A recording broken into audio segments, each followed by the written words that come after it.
around, kind of doing bike safety and things like that. We usually have Bismarck Fire Department there, kind of demonstrating one of the big fire engines and letting kids blast a pretend fire with a hose and practice being a fireman. We'll sometimes have a metro area ambulance. But May is just passed out. The goat's out. She is out. She's quite relaxed. So I would say so. I'm sorry. You can continue. No problem. I'm loving that little thing. And then thing. as far as Children's Day goes, lots of booths, activities for kids. I mean, they can do golf, they can do football, they can rope an elk antler. For fun. I mean, there's just all kinds of neat things that for kids to do. And that's June.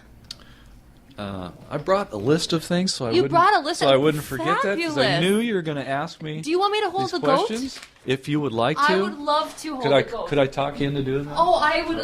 Okay, I won't touch your umbilical cord this time, I promise. Don't try to pull off the umbilical cord. That might be a little harmful. So. I couldn't believe it. I thought it was a twig at first, and I'm asking, what is that? Oh, that's the umbilical. Okay, don't pull on the umbilical cord. Yeah. So Children's Day is coming up Saturday, June 18th. And in addition to all those things I mentioned, we're going to be giving away a couple of bicycles. Oh, very cool. A couple of bicycle helmets as well. And then we've going to have other activities for kids, like bouncing on the play toys, things like that. Fun on the Run's going to be there with some neat things for us. So it's just going to be a great day for kids. Now, you guys also have a lot of other things. You do, don't you do a lot of classes for kids or leadership camps? We do. We do 4 weeks of camp, 4 separate camps. That's called the Junior Zookeeper Day Camp. And that's where kids get to do all kinds of things. They learn how to stitch things if they want, maybe future veterinarians or doctors. Oh, wow. That'd be fun. They practice on oranges and apples and bananas. Okay, not like a little baby goat, I hope. Yeah, probably not. But I've found if you can stitch a banana, I'm pretty sure you could stitch about anything because it's tough. That would make sense, yeah. Really delicate surgery on a banana. And then, some of the highlights for the kids are working with the animals, whether it's cleaning the goat pen or cleaning the llama pen. I mean, that's one of the highlights for them. They just love that. But they just kind of get immersed for a week in what it takes to be a zookeeper and those learning are all about animals. 4 separate weeks. Yeah, 4 separate weeks. It's all the same type of camp, but you just have 4 different opportunities for various kids because they fill up super fast. How many? Limit to about 25 kids. Okay. And usually within about a week and a half, the camps fill up. So if people are out there wanting to do it, now is not too soon to get registered. I was going to say, when should people, how do they get their kids involved in the camp? What do they have to do? Well, they can check out on our website, again, dakotazoo.org. It has the whole schedule of when all the events are, when the annual picnic is, all the camps. We've got day camps for younger kids. From the 5 to 7 years of age, and that's a couple-hour deal. The others are 8 to 12. That's the Junior Zookeeper camps. For 4 hours, then. Okay. Yeah. And so that's the week-long camp. The week-long one. And then we've got other things.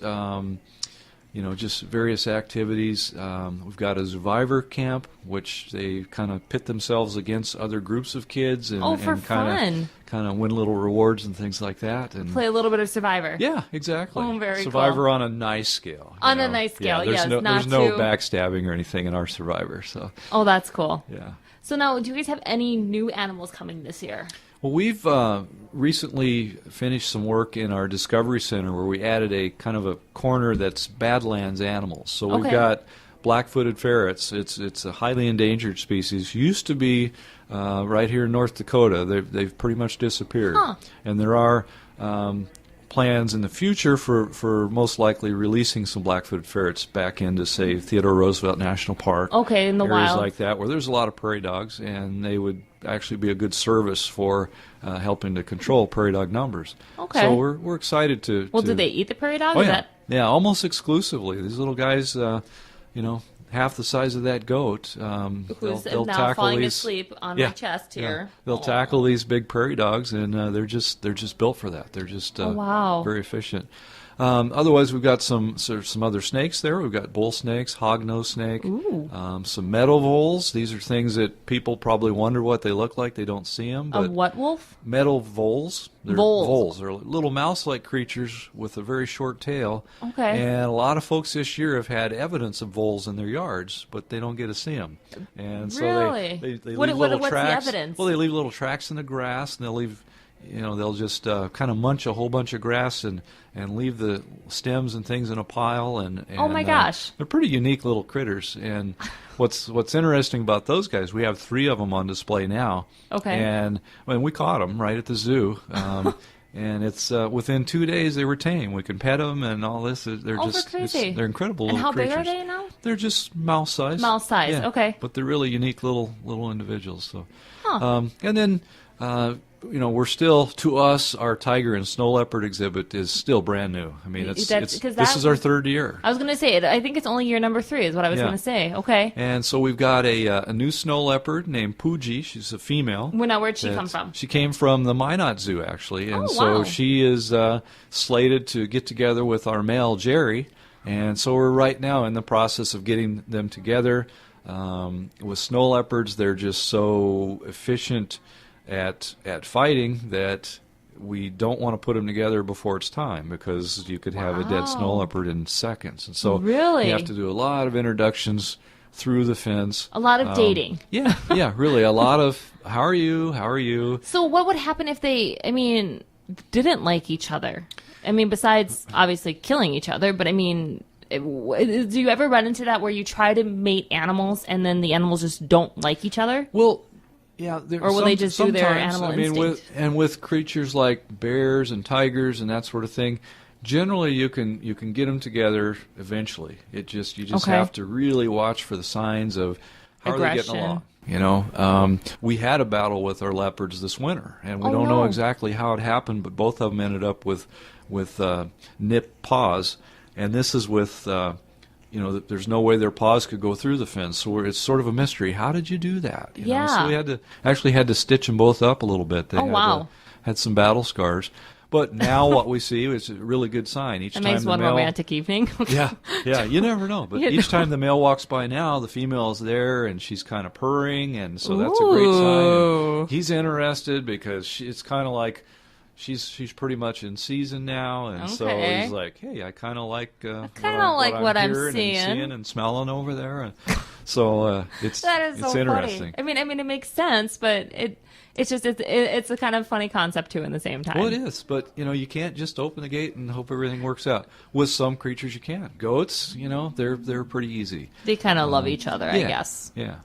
Oh, for fun. Okay, so I forgot what I was going to ask. So you have that tiger exhibit still. Mm-hmm. Aren't you guys working on a monkey exhibit? We are. That's going to be our next project, and we're kind of in the planning stages for that. Okay. We've got pretty much the area where it's going to go located, and we're just kind of putting the final details, the funding, getting the funding together for all that. And when will that? You haven't broken ground yet. No, we haven't yet, and we're just kind of still in that formulation stages. We've got.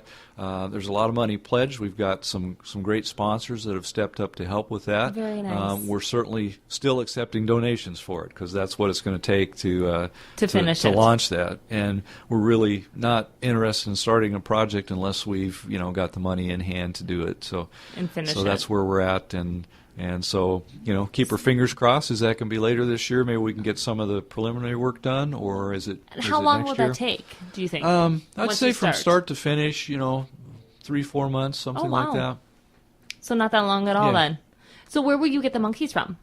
Well, most of the monkeys are right here, and so that's what's neat about it is we've got red ruff lemurs. They're an endangered species, and basically every monkey we have is endangered. They're just disappearing. Their habitat is disappearing that quickly. Oh wow! That even those little squirrel monkeys that as kids you could maybe buy in the back of a magazine, those are endangered now. So just everything is disappearing. But we've got we'll have 7 different species in the building. We'll have 4 small ones, and that's the cotton-topped tamarins. That's the little guys that weigh about a pound. Okay. We call them Tina Turner monkeys because they look little punk rock. Oh, for cute. Hairdos. Oh, okay. I think I know which ones you're talking of. And so there's 3 others kind of that similar size. And then so the red ruff lemur I was talking about, we've got the spider monkeys that are now at the zoo, very popular. Okay. And then we're looking at bringing in gibbons as well, which is a member of the ape family. Okay. And so one of the neatest things about that whole building is, well, right now, the big monkeys aren't out on display yet. We're kind of waiting for the weather to turn around. Okay. You know, you don't want to move them out to their summer homes if it's going to be, if it's still cold and freezing, and wet and rainy. Even though they have heat lamps and things like that to stay warm, we want it to be nice for them. With this new facility, that's just a matter of opening a door. So you get a nice day. I seem to recall we had a day that was about 70 degrees a few weeks ago. It's hard to remember, then it turned to but that would have been a great day to, okay, monkeys, go outside and play. And as it gets cold, all right, come back inside. Now, when did you guys officially open, and when will you close? April 30th is when we officially open for the season. Okay. And we actually stayed open that day for a few hours. Oh, very cool. Remember, right? There was snow and cold. And, yeah, I think I remember that. Kind of nasty. And so I was talking to the zoo director from Minot yesterday, and same thing. You know, well, we got opened at least, and stayed open for 4 hours, and then the blizzard hit. Oh, God. Oh, that's right. That was the day of the blizzard. Okay. Right. So then you guys, will you stay open through how long? Yeah, we'll be open every day through September. Through September, yeah. Okay. And that's every day 10 till 7. Starting in June, we'll stay open an hour later on Wednesday evenings. We'll have special things going on, puppet shows from the libraries, just various things. We've got an eagle presenter coming in for a special entertainment, sort of a educational program, and so lots of different things going on Wednesday nights, beginning with. And all of that will be on your website, I'm sure. Right. And then how much are the admissions for adults and kids? $7 for adults, $4 for children. And then, again, memberships really are the way to go. $60 for a family membership. Yeah. And that's just a great thing. When you start figuring out what you can do, you can also take your membership from our zoo. You can get into other zoos. Oh, that's many nice. other zoos, over 120 other zoos and aquariums. So it's like a national membership in a sense. Yeah, in a way. And you get either free or discounted membership at lots of places. Minneapolis Zoo, for example, that's 50% off. Omaha Zoo, 50% off. Right here in North Dakota, you can go to Minot, Wahpeton, Fargo. Very cool. Just lots to do with your membership. Well, thank you very much for coming on the show today and bringing little Maida for me to hold and play with. Yeah, I don't think she's too stressed for being here. No, I don't think so either. Yeah. May, do you want to stay and hang out with me all day? Because you're more than welcome to. Well, she's going to be missing her mama's milk here pretty soon. Okay, well, we better let you take May back. She was getting a last drink when I grabbed her this morning to bring her over, so I'm sure she's missing that. So. Well, very cool. Well, thank you again, Terry, for coming on the show today. Sure. We do appreciate it. And everybody, thank you again for listening to City Chat with City Magazine. Make sure to check out the website, thecitymag.com, where you can read this current issue and also take a look at extra content online and listen to the radio show. And you can also watch the new TV version of City Chat with City Magazine. Have a good day, everyone.